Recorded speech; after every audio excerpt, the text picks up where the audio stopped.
That cheap sailboat you've been stalking online, the one that looks ready to sail away for the price of a used car, could you actually afford it? Or is it a floating credit card trap with a mast?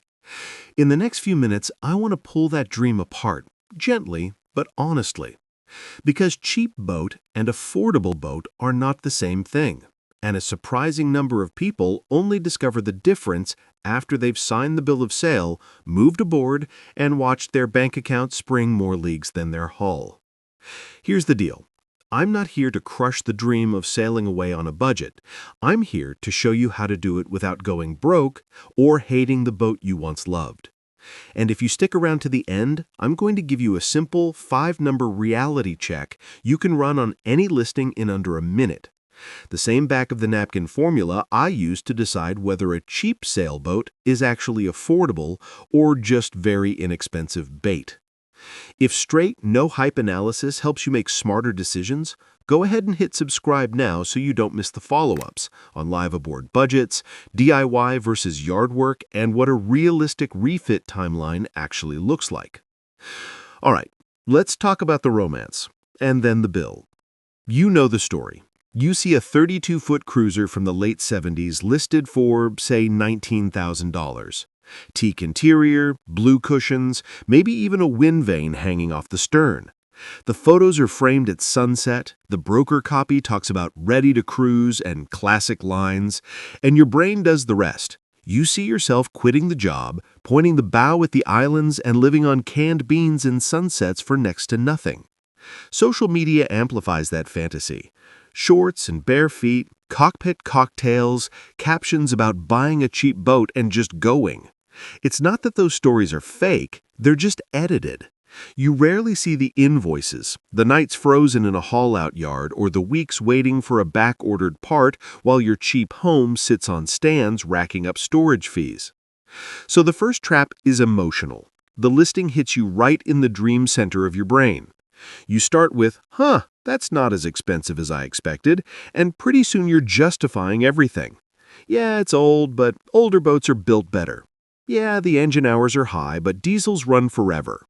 Yeah, it needs some cosmetic love, but I'm handy. That mindset is dangerous, because when your heart is already picturing trade winds and anchorages, it is very bad at math. Let's slow that process down and walk through what actually happens when you try to buy one of these steals. Step 1 is usually the survey. And survey shock is real. On paper, the boat looks fine. In pictures, the gel coat shines. In person, the cushions smell like nostalgia. But a good surveyor is not charmed by any of that. They tap decks, they crawl into lockers, they pull up floorboards, they scan for moisture, and they write down everything they see. That's when you meet the stuff the listing didn't mention. The side deck that feels solid underfoot reads wet from the chain plates to the stanchions. The bulkhead behind that nice teak veneer is black and spongy where the chain plate has been weeping for a decade. The rudder has a hairline crack near the stock.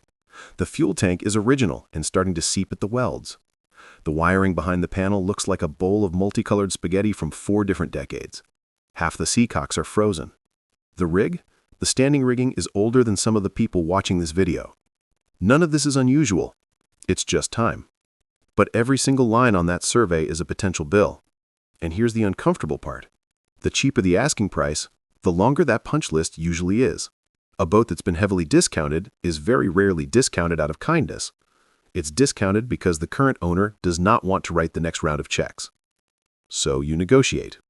You push the price down. Maybe that $19,000 boat becomes $15,000. You feel like you've won. But what you actually done is trade purchase price for future obligations. You've accepted that list. And unless you are truly prepared to sail as is and let some of those issues ride, many buyers aren't, that discount is going to evaporate inside the first year. Let's put some numbers on that. Imagine you go through with it. You buy the boat. What does year 1 actually look like? Before the ink is dry, you've got closing costs. The survey itself might run $600 to $1,200 depending on size and region. A haul out for the survey is a few hundred more. Crane, blocks, power wash, blocking in the yard. You pay tax or registration, maybe a document service. None of that is glamorous. None of it shows on Instagram. but it counts. Then, if you're halfway responsible, you're going to schedule a real haul-out. Bottom paint is not optional if the existing paint is tired. A single-season haul and paint, yard labor plus materials, can easily hit $1,500 to $3,000, more if you're in an expensive metro area or you let the yard do everything. If they discover blisters that need grinding and filling, that number climbs. If your through holes are ancient and green, you'd be smart to replace them while the boat is out. Each new seacock and through hull is another couple hundred. Next up, the engine. The ad probably said runs great. That phrase is not a maintenance history. Old diesels are tough, but they are not immortal. If the boat sat, you're looking at fuel polishing or tank cleaning, new filters, new belts and hoses, fresh coolant, maybe a rebuilt water pump. You'll want at least one full service from a competent mechanic, even if you intend to do the next ones yourself. That visit can be $800 to $1,500 if nothing catastrophic is wrong.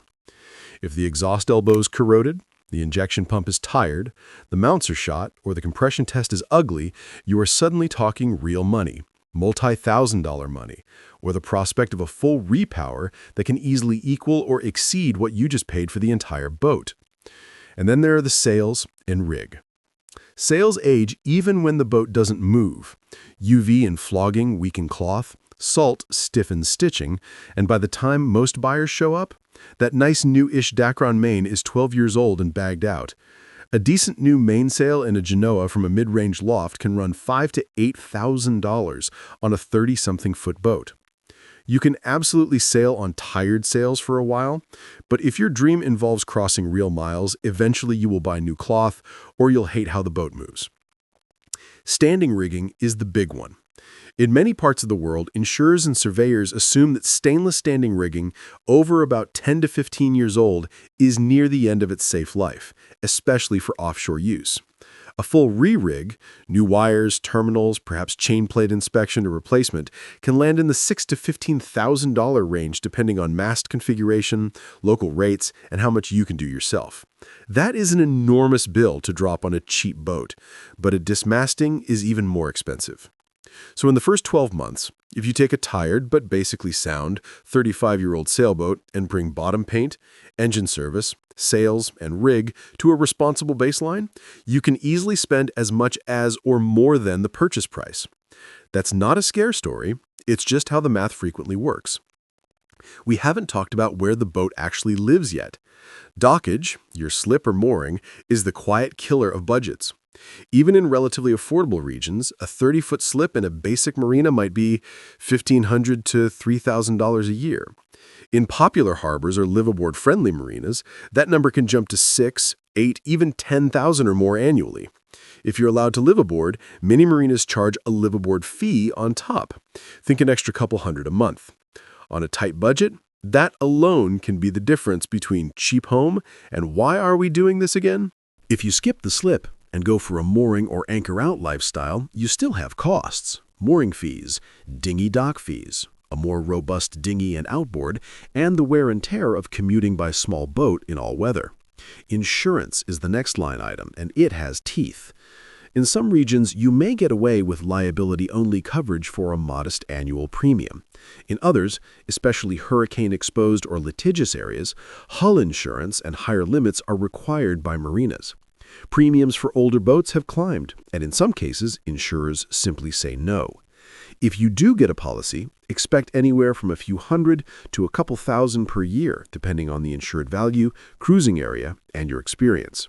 And remember, the cheaper and older the boat, the more likely underwriters are to demand that rigging, wiring, and other systems meet specific standards. That loops you right back to that refit list. Then there's winter. If you're in a climate that freezes, you don't just sail into December and hope. You haul, you winterize the engine and the water system, you shrink wrap or cover the boat, and you pay storage from fall to spring. Yard rates vary wildly, but it is very easy to spend a couple $1,000s on haul, storage, and launch every single year. Some people switch to DIY covers and cheaper yards to cut this down, but that requires time, vehicles, and a tolerance for cold boat work. And we still haven't bought any toys yet. Modern sailors like gadgets, and many of them are not truly optional. A reliable VHF, a usable chart plotter or tablet setup, AIS if you plan to mix it up with shipping, a depth sounder that isn't from the Cold War, a functioning autopilot or wind vane so you're not chained to the helm on passage. None of these are free. Even if you bargain hunt on the used market, a modest electronics refresh can swallow another 2 to 5 boat bucks. That's sailor slang for $1,000 chunks of cash. Safety gear is its own pile. Life jackets with harnesses and tethers, jacklines, flares, fire extinguishers, bilge pumps, a decent anchor and reel chain, maybe a life raft if you're going offshore. Some of this you can build up over time. Some of it you want on day one. Add it all up, and you start to see why the phrase, "there's nothing more expensive than a cheap boat," is so popular around boatyards. But does that mean a cheap sailboat is always a bad idea? No. It just means you have to be brutally honest about who you are and what you really want from this. Some people absolutely should not buy a project-priced boat. If your idea of sailing is step aboard, turn the key, cast off, and go, if your skills are more laptop than lave, and if your weekends are already spoken for, a heavily discounted fixer-upper is going to bleed you financially and emotionally. You'll either write massive checks to boatyards and feel resentful, or you'll watch the to-do list grow faster than your time and enthusiasm. On the other hand, there is a type of person who can make a cheap sailboat work. They're realistic, patient, and either skilled already or hungry to learn. They understand that the first year may involve more sanding than sailing, and they don't mind. They have access to tools, space, and mentors, a local yard that allows owner work, a club full of salty old-timers, online communities where questions get answered instead of mocked. If that's you, the right cheap boat, bought eyes open and with a decent financial buffer, can be a fantastic entry ticket. You can spread upgrades over years, do much of the labor yourself, and learn more about your boat than most owners ever will. The key is choosing the right starting point. The right cheap boat is structurally sound. The hull, deck, keel, and rudder are free of major defects. The chain plates and bulkheads aren't mush, the mast step isn't collapsing. It may be ugly, but it's not broken. Systems can be upgraded. Structure is far harder and more expensive. The right cheap boat is simple. Fewer heads, fewer through hulls, fewer complex systems you don't need. A single engine, a straightforward rig, manual everything where possible. Complexity is the enemy of cheap. The right cheap boat has paper, old invoices, previous surveys, engine service records, rigging receipts. Even if they're outdated, they tell you a story. This owner cared enough to keep track of things. Boats that come with no history and lots of, "I think that was replaced sometime, maybe in the 2000s, are much bigger gambles. And the right cheap boat matches your tolerance for DIY. If the thought of grinding fiberglass and crawling into bilges makes your skin crawl, you don't want a boat that needs a blister job and tank replacement. If you're comfortable wiring and plumbing but not engines, then maybe you stretch for a boat with a newer diesel and older everything else. There's also a psychological piece. A cheap boat will test your relationship with your own dream. It's easy to fantasize about sailing off into the sunset. It's harder to spend 3 weekends in a row on your knees in the head replacing hoses. Some people find that satisfying. They look at each finished job and feel more prepared, more competent, and more connected to their boat. Others just feel trapped. It's worth asking yourself, before you ever schedule a viewing, do you love the idea of sailing or the idea of having sailed? Because a cheap boat is very good at exposing that difference. There is another path that doesn't get as many clicks, but often makes more financial sense. Instead of hunting for the lowest possible purchase price, hunt for the best total package you can afford. That might mean buying a slightly smaller or less impressive boat that has already had the big work done. Newer rigging, decent sails, a repowered engine, good ground tackle, clean wiring, a history of care. The sticker price might be double what that derelict down the dock is listed for, but by the time you've brought the derelict up to the same standard, you may have spent more and lost 2 years of actual sailing in the process. The best deals in any market are often change-of-plan boats. Owners who refit for a big trip, then have life happen, illness, job change, family commitments, and sell. They rarely recoup what they spent on the refit. You, the buyer, get that value at a discount. From a pure numbers standpoint, those boats are far more affordable than a true project, even if they don't look cheap up front. So where does that leave us? It leaves us with a different definition of affordable. An affordable sailboat is not just the boat you can buy. It's the boat you can own, maintain, and enjoy without constantly feeling like you're one breakdown away from panic. It's the boat that leaves space in your budget for life, unexpected bills, travel, family, and still lets you go sailing. So how do you know, quickly, if a specific cheap sailboat is likely to be affordable for you? Here's the 5-number reality check I promised at the start. Grab a mental notepad and run this on the next tempting listing you see. Number 1, the asking price. Call it P. Number 2, the catch-up cost. Take the honest estimate of what the boat needs in the first 2 years. Rig, sails, engine work, bottom, safety gear, and, if you're new to this, double it. Most people underestimate. Call that C. Number 3, 1 year of basic running cost where you actually plan to keep the boat. Slip or mooring, insurance, registration, a modest fuel and maintenance budget, winter storage if you need it. Don't use internet averages. Call marinas and insurers and get real quotes. Call that R. Number 4, your emergency buffer. The amount of cash you are willing and able to keep aside for surprises. That could be a few thousand, it could be more. Whatever it is, be honest. Call that B. Number 5, your 3-year discretionary budget for fun and projects. The money you can put into the boat without wrecking the rest of your life. Call that D. Now do 2 quick checks. First check, P plus C plus the first year of R. That's what the boat is likely to cost you to buy and stabilize. If that number is bigger than D plus B, the boat is not affordable. You are betting money you don't actually have on best-case scenarios. Walk away or find a smaller, simpler boat where that equation works. Second check, divide that same P plus C plus 3 times R, the rough cost of buying and owning the boat for 3 years, by how many days you realistically expect to sail each year. Be honest. If your life allows you 15 or 20 real sailing days a year, then over 3 years you're looking at maybe 50 outings. Is that per day number a price you're comfortable paying for the experience? Not in theory, but in your actual life. If the answer is no, that boat isn't affordable for you, no matter how good the sunset in the listing looks. This little formula doesn't require spreadsheets. It just forces you to line up the dream with the dollars. And sometimes the conclusion is fantastic. You realize that yes, you can afford a modest, well-kept boat, especially if you choose a simpler design or a slightly less fashionable brand. Other times, it asks you to pause, save more, or shift to crewing, chartering, or joining a club while you build experience and resources.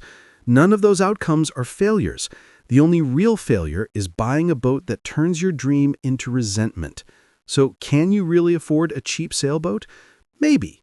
If you respect the survey, if you budget for the unglamorous stuff, if you're clear about your tolerance for projects, and if the numbers from that 5-step reality check actually fit your life, in that case, yes, a humble, inexpensive older boat can absolutely be your ticket to adventure. But if the only way the math works is by ignoring maintenance, skipping insurance, gambling on an ancient rig, and hoping marinas stay cheap, then the answer, at least for now, is no. And that's okay. The ocean will still be there when you're ready.